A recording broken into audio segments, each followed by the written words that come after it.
Fala galera, beleza? Bom, eu estava aí sumido há alguns dias, até mesmo algumas semanas sem postar conteúdo aqui para vocês, mas é porque eu estava de mudança, estava mudando de casa, e aí a mudança acaba que a gente fica muito sobrecarregado e eu não consegui produzir conteúdo. Mas eu estava estudando, tá? E além de estar estudando aqui para trazer conteúdo novo, também sempre respondendo todos os comentários aqui do canal, respondendo e-mails, todos os meus clientes. Eu nunca atraso os meus serviços, ok? Então, estava tudo em dia, eu só não estava postando conteúdo aqui de fato no YouTube, certo? E, inclusive, foi a pedido de muitos inscritos que eu resolvi fazer esse vídeo aqui em especial, falando da grande naturalização brasileira, né? O que está acontecendo aí, o que é esse burburinho que está rolando sobre esse assunto. Na verdade, a grande naturalização, ela não é novidade, não é uma pauta nova, só que está rolando um documento por aí, e também o pessoal me manda aí coisa de grupo de Facebook e tal. Eu não uso redes sociais, então eu não sei exatamente o que está rolando nesses grupos, mas as pessoas comentam e pediram para eu falar sobre esse assunto. Aí eu fui dar uma pesquisada, encontrei alguns materiais aqui no YouTube também, fora do YouTube, em alguns blogs e tal, e fiz um compilado e eu vou falar para vocês o que está acontecendo, do que se trata essa situação, beleza? Bom, então tem esse documento que está rolando, que eu já vou mostrar aqui para vocês o que é esse documento, e vou traduzir ele, vou falar em português o que está escrito exatamente no texto. Só antes disso eu quero esclarecer qual que é a situação exata, o que é a grande naturalização brasileira. Então, após a proclamação da República Brasileira, em 15 de novembro de 1889, né, 15 de novembro, está chegando aí o feriado do 15 de novembro, então nessa data foi proclamada a República, o Brasil passou a ser uma república, e aí foi feita a primeira Constituição do Brasil. Nessa Constituição tinha lá um parágrafo, no artigo 69, artigo 69, parágrafo 4º, ele falava sobre quem são os brasileiros. Na verdade, o artigo 69 fala quem são os brasileiros, e o parágrafo 4º era um dos parágrafos desse artigo. E ele diz o seguinte: são cidadãos brasileiros os estrangeiros que, achando-se do Brasil aos 15 de novembro de 1889, ou seja, a data da proclamação, né?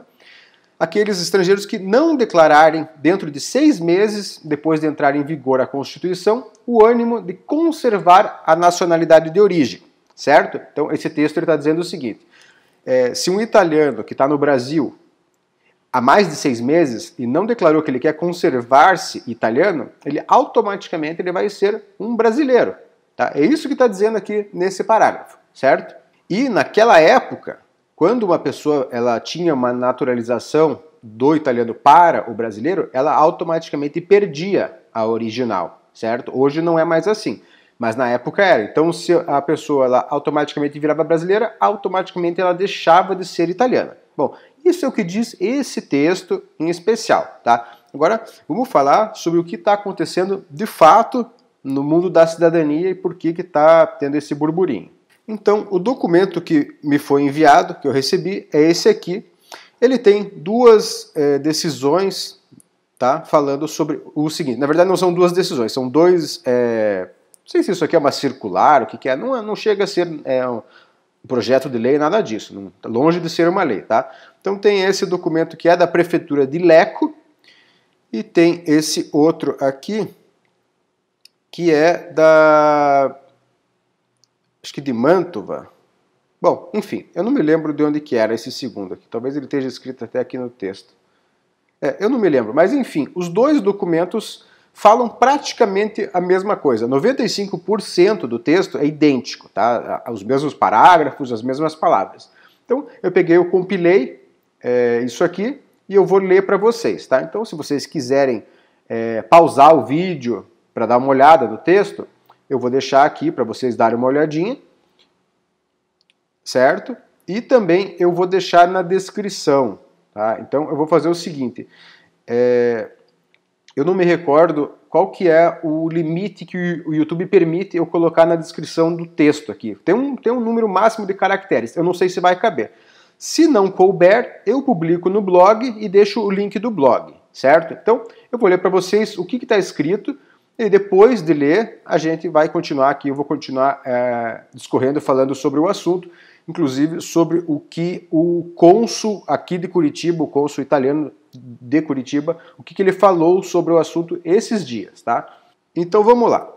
Bom, o texto ele diz o seguinte: na sequência de indicação semelhante da Direção Central dos Direitos Civis, Cidadania e Minorias, remete-se para as funções próprias dos funcionários do Estado Civil dos municípios de examinar e definir as complexas investigações sobre os pedidos de reconhecimento da cidadania italiana, iuris sanguinis, para estrangeiros de origem italiana.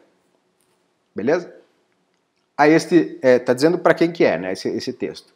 A este respeito, importa referir que o Ministério do Interior tem levado a cabo, com o Ministério dos Negócios Estrangeiros e Cooperação Internacional e o Procurador-Geral do Estado, um complexo processo de investigação e análise de novas aquisições documentais, que culminou em 2 julgamentos inovadores recentemente adotados pelo Tribunal de Apelação de Roma, como parte da significativa controvérsia pendente sobre o assunto. Ou seja, uma questão controversa que teve 2 novos entendimentos.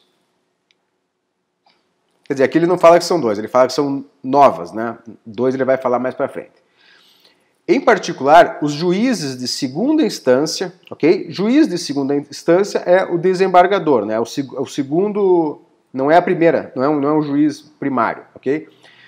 De segunda instância, já sustentaram por 2 vezes que, no caso de um cidadão italiano que emigrou para o Brasil no final do século XIX, no período da grande naturalização brasileira de 1889, a aceitação tácita de aquisição exitosa da cidadania brasileira e, sobretudo, a renúncia tácita contextual da italiana à luz do disposto do artigo 11 do Código Civil de 1865. No caso, está falando do Código Civil italiano, certo? Aquele negócio que eu falei anteriormente, que a pessoa se naturalizava automaticamente e aí tinha uma renúncia tácita. Renúncia tácita significa uma renúncia automática. Não é uma coisa que a pessoa tem que fazer a declaração. Ela acontece de forma automática. Esse é o significado do termo tácita, né, no juridiquês. O pedido de reconhecimento iuris sanguinis da cidadania dos descendentes dos antepassados foi, portanto, indeferido com base na interrupção da linha de transmissão. Certo? Então, o que aconteceu aqui foi o seguinte. Nesses 2 casos, só nesses 2 casos, houve uma apelação do tribunal. Ou seja, a primeira instância deu o aceite, né, aceitou o pedido, aprovou o pedido dos requerentes e o tribunal recorreu para uma segunda instância para cancelar a decisão da primeira instância. Beleza? As linhas interpretativas delineadas nestas importantes decisões jurisprudenciais podem, doravante, ser tidas em consideração pelos oficiais de Estado Civil dos municípios investidos nas respectivas práticas, nomeadamente para estabelecer a ordem de tratamento dos pedidos. O que ele está dizendo aqui é o seguinte, que essas 2 situações podem gerar uma jurisprudência para os oficiais de Estado que realizam processos administrativos. Ele está dizendo isso aqui. Será possível, portanto, priorizar a definição das práticas de cidadania iuris sanguinis, nas quais se afirma que os descendentes de um dante causa não foram afetados pela grande naturalização brasileira de 89, deixando as práticas concernentes à mesma para serem posteriormente discutidas, em que a orientação jurisprudencial será mais consolidada, esperançosamente com uma decisão do Tribunal de Cassação, tá? Que é o tribunal responsável por isso, que tem a competência adequada para tratar dessa questão. Então, ele não diz que é para você, que é para o oficial cancelar ou não dar a cidadania. Ele diz que é para ele postergar para ter embasamento dessa jurisprudência. Ou seja, na minha opinião, isso não faz muito sentido, né? Por que ele vai postergar para decidir uma coisa que já existe amplamente um entendimento, né? Que é o contrário. Só se ele quiser, no caso, entendeu? Só se o oficial do comune falar, na cabeça dele, ele pensar, Eu não quero dar cidadania para essas pessoas, então eu vou postergar, porque não existe nenhum outro embasamento, se já existe um entendimento muito antigo, que é o contrário. Os mesmos elementos de informação também podem ser usados no caso de advertências judiciais para reivindicações em que se afirma que descendentes foram herdados pela grande naturalização brasileira de 89. Em particular, os oficiais do Estado Civil poderão, sem rejeitar os pedidos, relatar a necessidade de adiamento. Para maiores informações, opondo-se à necessidade de levar em consideração a orientação dos citados acórdãos do Tribunal de Recurso. É exatamente o que eu falei anteriormente. O oficial ele não vai suspender o processo, ele não vai cancelar, ele não vai rejeitar o pedido, ele vai simplesmente adiar. Isso aqui é a orientação que eles estão dando caso o oficial queira se basear nessa grande naturalização. Tá? Não está dizendo que ele tem que se basear. Desta forma, será possível utilizar da melhor forma os recursos disponíveis e salvaguardar o bom desempenho administrativo na gestão global dos pedidos de cidadania, de acordo com os princípios consagrados no artigo 97 da Constituição. Reiteramos também a oportunidade de assegurar sempre a verificação atempada da regularidade do registro no município de apresentação do pedido de reconhecimento iuris sanguinis, dadas as frequentes críticas encontradas na gestão dos respectivos procedimentos. Não sei quais são essas críticas, não sei do que está falando aqui. Tanto está representado em acordo com a Direção Central de Serviços Demográficos e conforme comunicado pelo Ministério dos Negócios Estrangeiros e Cooperação Internacional, a rede consular de oficiais do Estado Civil no estrangeiro, ou seja, dos consulados, né? Para que estes gabinetes informem cabalmente os municípios do que foi descrito, tendo em vista a organização útil das atividades relevantes. Para mim, foi um parágrafo que não falou nada. Ao reservar atualizações oportunas, agradecemos e permanecemos à disposição para qualquer esclarecimento. Bom, esse é o texto, ok? Então, basicamente, ele fala sobre duas decisões judiciais que aconteceram em segunda instância. Ele não está falando de nenhuma decisão que aconteceu em primeira instância e ele não está falando de nenhum processo administrativo. 0 processos administrativos afetados por isso aqui, certo? Então, quero que fique claro o seguinte. Esse documento aqui, não sei exatamente qual a origem, como que começou a ser divulgado, mas ele está falando de processos judiciais no Tribunal de Roma, ok? Não tem nada a ver com os processos administrativos, que é o que eu ensino aqui. Às vezes eu indico uma parceria, alguma coisa para fazer o processo judicial, que é uma opção que surgiu, que as pessoas estão processando, né, vamos dizer assim, processando os consulados pela demora, e essas decisões são referentes a esses processos, elas não são referentes ao processo administrativo, processo comum, ok?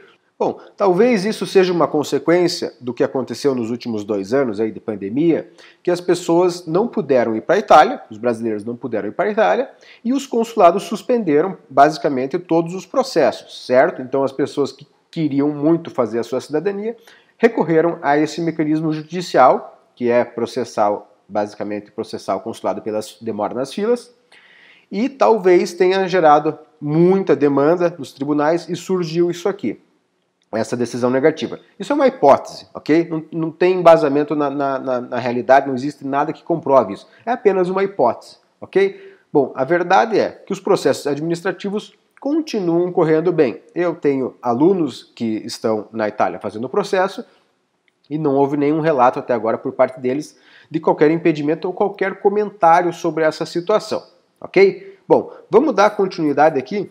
Eu vou falar sobre o que eu vi do cônsul da Itália em Curitiba. Eu vi um vídeo dele, a propósito eu vou deixar o link do vídeo dele aqui na descrição para vocês assistirem também. O nome dele é Salvatore Di Venezia, ok?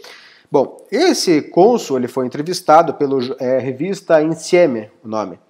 E nessa revista ele fala o seguinte, esse burburinho aqui ele começou em julho desse ano agora, 2021, e até agora nada mudou, tá? Então teve essas decisões, teve a veiculação desse documento aqui. Na prática, as coisas continuam acontecendo normalmente. O consulado de Curitiba já retomou os processos, já retomou os agendamentos. A propósito, vou fazer um vídeo amanhã sobre esse assunto. Não sei se é amanhã ou depois da manhã, mas eu vou postar aqui um vídeo sobre A nova forma de fazer os agendamentos, não tem mais aquele sistema antigo de mandar por correio, tá? Mandar o pedido pelo correio, aquilo não vale mais. Enfim, ele falou que retomou, as filas já voltaram a andar, e para ele o entendimento continua o mesmo. Tá? Então, aqui em Curitiba, isso não tem valor, por enquanto essas decisões jurídicas aí não valem nada. Isso foi o que ele disse, certo? Vocês podem comprovar no vídeo que eu vou postar aqui. E por que ele diz isso? Porque, assim, no primeiro momento, mesmo que no texto diga que isso gera jurisprudência, a verdade é que é uma jurisprudência insuficiente. Né? Porque o que significa jurisprudência?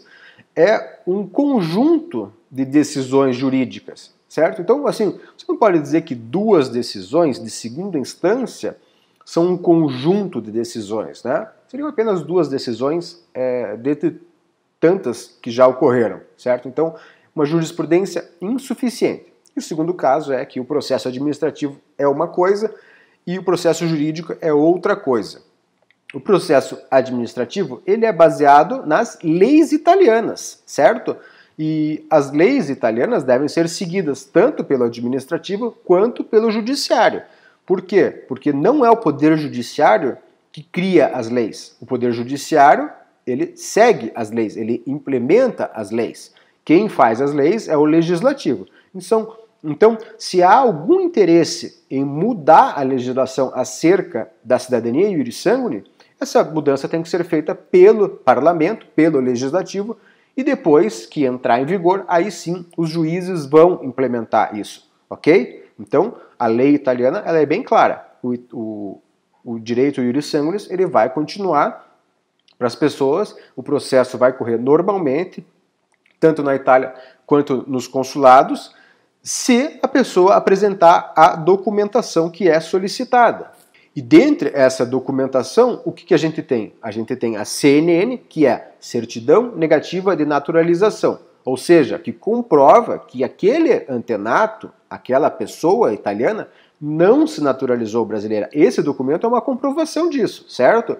Além disso, também é feito o pedido da non rinuncia lá na Itália, quando o processo está em andamento, depois de já ter sido encaminhado pelo oficial de Estado, é feito o pedido para os consulados, comprovando o quê? Que todas as pessoas daquela linha de transmissão não renunciaram à cidadania italiana, certo? Então são duas coisas, não renunciaram à cidadania italiana e não se naturalizaram brasileiras, certo?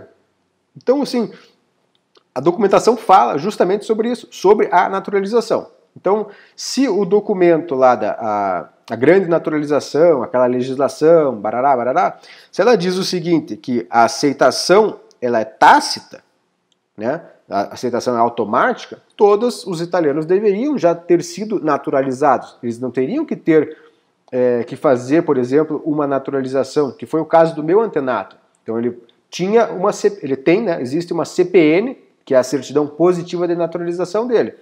Por que as pessoas faziam essa naturalização? Por que existe esse documento se já era automática a naturalização para o brasileiro? Não faz sentido, certo? Não faz sentido nenhum. Então, você tem embasamento legal, você tem documentação para comprovar que a pessoa, o italiano, não se naturalizou, ou se ele se naturalizou, qual foi a data do ocorrido. E, para quem não sabe, é possível que o antenato tenha se naturalizado, tenha perdido a sua cidadania italiana, e mesmo assim o processo continue, desde que a naturalização tenha acontecido após o nascimento do filho, né, o filho que dá sequência na linhagem. E o cônsul ainda continua dizendo o seguinte, que esse texto fala sobre a aceitação tácita, né, o que é diferente de uma declaração expressa, porque até onde ele entende, com base na lei italiana, você tem que fazer uma declaração expressa da sua renúncia da cidadania italiana, da sua naturalidade italiana, para abdicar dela. E isso não acontece, né, no texto, falando sobre esse negócio de ser tácito. E aí ele entra na questão de que a maioria desses italianos que vieram para o Brasil nessa época, eles eram analfabetos. Então como é que eles fariam uma declaração expressa? Como é que eles iriam redigir um texto, né, assinar, falar, olha aqui, está aqui a minha declaração, eu não quero mais ser italiano, agora eu quero ser brasileiro, se eles eram analfabetos. Quer dizer, é uma situação que fica assim obtusa. E aí ele ainda fala sobre esse caso da grande naturalização, essa discussão, ela ser o inverso do que é a via materna, né? Então, a via materna, você só consegue fazer via judicial, tá? E esses problemas que estão acontecendo com a naturalização, ele seria via judicial, ou seja, se você vai pela via administrativa, você não vai enfrentá-los, não vai ter esses problemas. É isso o que ele coloca. E ainda conclui falando uma coisa que eu não sabia, que 70%, mais ou menos 70% dos processos iuris sanguinis ocorrem na Itália e não nos consulados. Isso eu não tinha ideia dessa informação. Então, quer dizer, tem muita gente indo para a Itália, fazendo os seus processos e tendo sucesso. E esse lance da grande naturalização, a princípio ele não tem interferência nenhuma, tá? Ele já é uma coisa antiga, ele só foi reavivado agora. Talvez tenha algum interesse político por trás disso, talvez sim, mas não tem nem como eu especular sobre isso nesse vídeo. Bom, qual que é o resumo da ópera? Então, para quem não sabe, resumo da ópera, ele deriva do italiano, tá? Ópera, em italiano, significa obra. Então, qual que é o resumo da obra? Qual que é o resumo do desfecho da situação? O desfecho, na minha opinião, é o seguinte, tá? E agora, antes eu estava falando sobre uma coisa que é um fato, e agora eu vou falar sobre a minha opinião. A minha opinião é, se você está com medo, se você não quer enfrentar isso aqui, a via administrativa ela é mais segura. Por que que ela é mais segura? Porque já existe um entendimento, já existe uma legislação de como as coisas funcionam. Existe uma lei, né, a K28, a circular, fala sobre essa situação, o seu direito de reconhecimento iuris sanguinis. Beleza? E o que acontece? No processo administrativo, o fator ali, o pilar do teu negócio, do teu procedimento, do teu reconhecimento é o comune.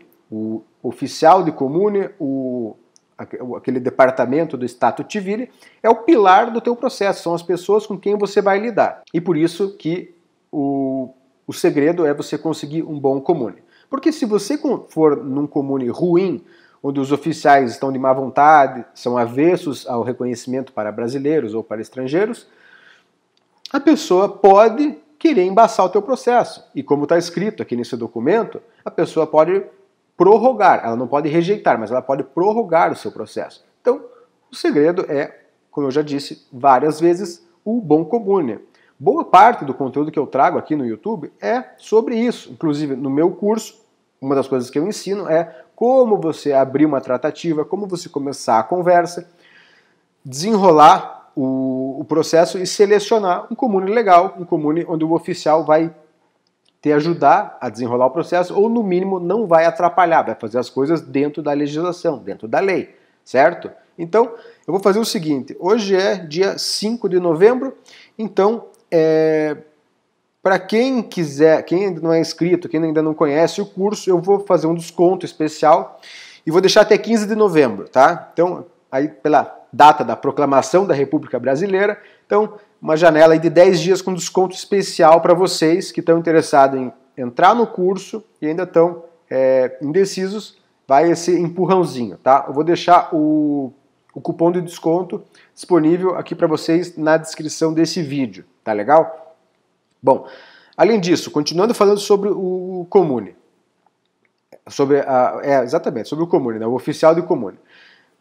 Eu tenho alguns clientes que eu presto mentoria também, e o trabalho da mentoria ele é 90% esse, você conversar com o comune. Então, esse é o segredo do processo bem desenvolvido. Claro, existem algumas outras coisas, que é o planejamento, a organização, o idioma, tá? O idioma italiano, você vai ter que saber falar, não precisa ser fluente, mas você precisa saber falar para conseguir se comunicar com as pessoas, ok? Ele não é obrigado por lei, mas se você não sabe falar o idioma que a pessoa fala, fica difícil.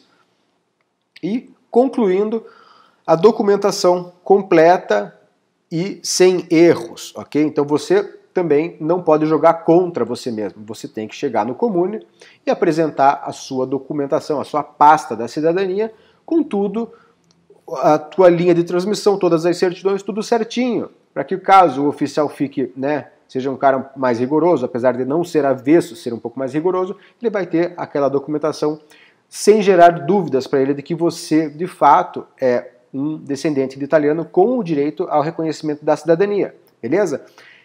Essa parte é talvez a parte mais importante. A documentação é o pilar central do processo inteiro, entendeu? Enquanto que o comune e o oficial do comune, ele é a base do teu processo na Itália, a documentação é a base do processo no âmbito geral, ok? Então, sobre as certidões do teu processo, eu tenho para falar o seguinte. A análise das certidões ela é muito importante, tá? É um dos serviços que eu presto. Quem tiver interesse, tem o link aqui na descrição para saber como funciona. Mas o que eu recomendo é o seguinte. Você também tem que fazer análise. Por quê? Mesmo que você contrate eu ou outra pessoa para fazer a análise, às vezes pode passar alguma coisa desapercebido, ou então você tem um entendimento, a pessoa tem outro. Então é interessante que seja uma checagem dupla. Você faz a análise e a pessoa que você contrata faz outra análise. Se você quiser me contratar, legal. Se você quiser contratar outra pessoa, beleza, entendeu? Não precisa ser comigo. O que eu estou dizendo é, faça uma checagem dupla. E para isso, eu estou disponibilizando aqui para quem tiver interesse de adquirir o modelo, né, o modelo que eu uso como base para fazer o relatório da análise, certo? Então eu vou colocar aqui para vocês verem, né, rapidinho só do que se trata. Então, para você colocar o nome da família, colocar quais certidões foram analisadas, certo?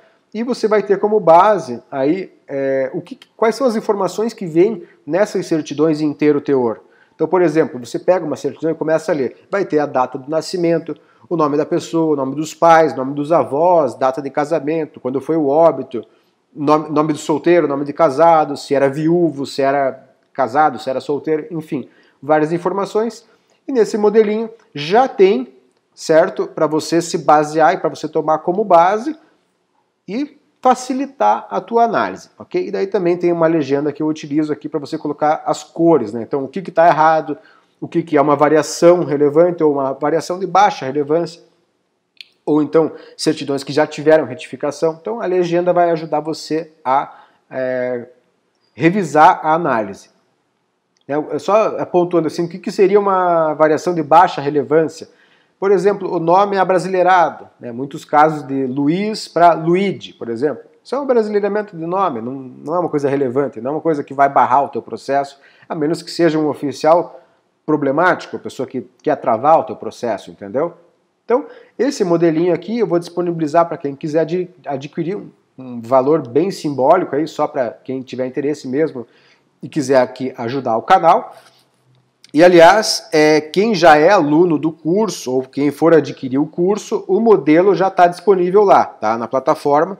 Você vai entrar no módulo 6, aula 2, que é a aula que eu falo sobre análise de certidão. Então, se você já é aluno, pode fazer o download lá já gratuitamente. Ah, e outra coisa, para quem não adquiriu o Planner, quem não tem o Planner, junto nesse pacote de análise, nesse modelinho de análise, tem também essa folhinha que é para você montar a sua árvore genealógica, beleza? Quem já adquiriu o Planner já tem esse material em específico, tá? Só essa folhinha aqui.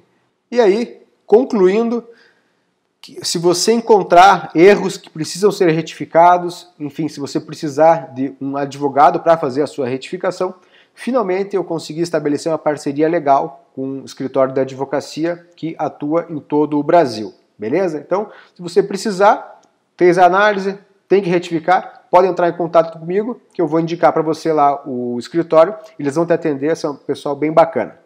Beleza? Bom, galera, por hoje é isso. Eu espero ter esclarecido a situação da grande naturalização. Se tiver alguma dúvida, pode deixar aqui nos comentários. Se quiser entrar em contato diretamente comigo, o meu e-mail está na descrição desse vídeo. Beleza? Não esqueça de compartilhar esse vídeo com as pessoas aí que estão nesse mundo da cidadania, que estão com dúvidas sobre o assunto. Valeu e até a próxima!